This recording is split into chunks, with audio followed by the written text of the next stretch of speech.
Ouvrez le banc.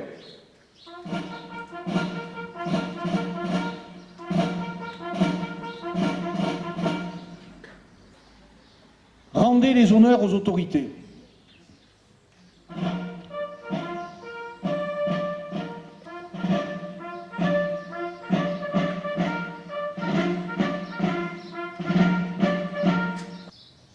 Dépôt de gerbes par les autorités.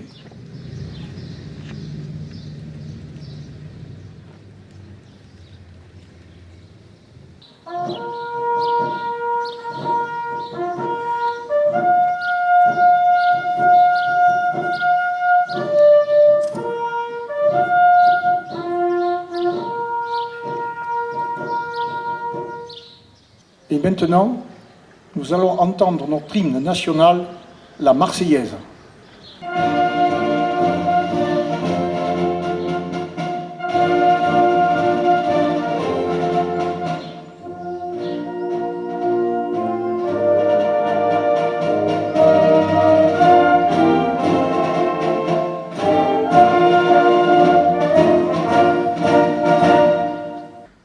La parole est maintenant à Monsieur Alain Argilier, maire de Vébron et vice-président de la communauté de communes Florac-Sud-Lozère. Nous fêtons aujourd'hui une date fondatrice pour notre pays. Le 14 juillet est un moment historique, celui de la prise de la Bastille en 1789. C'est aussi et surtout un moment politique, celui de la fête de la Fédération qui s'est déroulée à Paris un an plus tard. Le 14 juillet 1790, les Parisiens se sont réunis sur le Champ de Mars pour marquer leur volonté de concorde nationale. Au milieu d'une foule importante et des députés des 83 départements de l'époque, le roi a prêté serment à la nation et à la loi. C'est cet esprit de concorde et les valeurs qu'il promeut que nous honorons. Cette concorde a aussi pour fondement la République.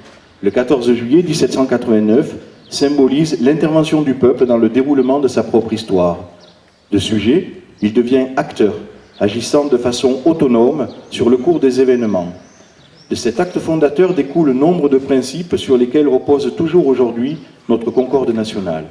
Les droits de l'homme, je l'ai rappelé, mais aussi la liberté de la presse, la liberté d'association, l'instruction laïque, gratuite et obligatoire, la séparation des églises et de l'État, la liberté syndicale, le suffrage universel, et j'en passe.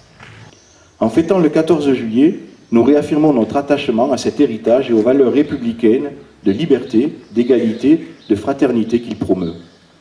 Les travaux de la mise en place d'un chauffage au temple vont se faire dans les prochains mois. Ainsi, le temple pourra accueillir, en plus des activités culturelles habituelles, d'autres activités culturelles tout au long de l'année.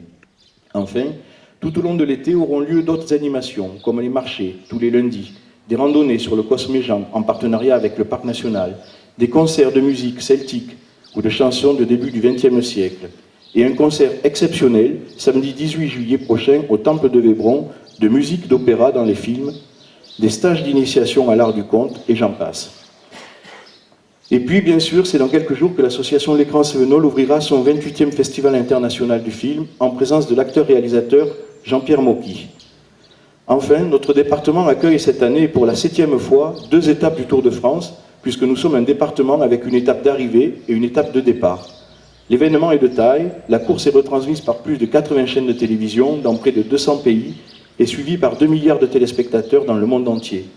Pour notre département, c'est l'occasion d'un fantastique coup de projecteur. C'est aussi un vecteur de dynamisme et d'attractivité pour le tissu économique.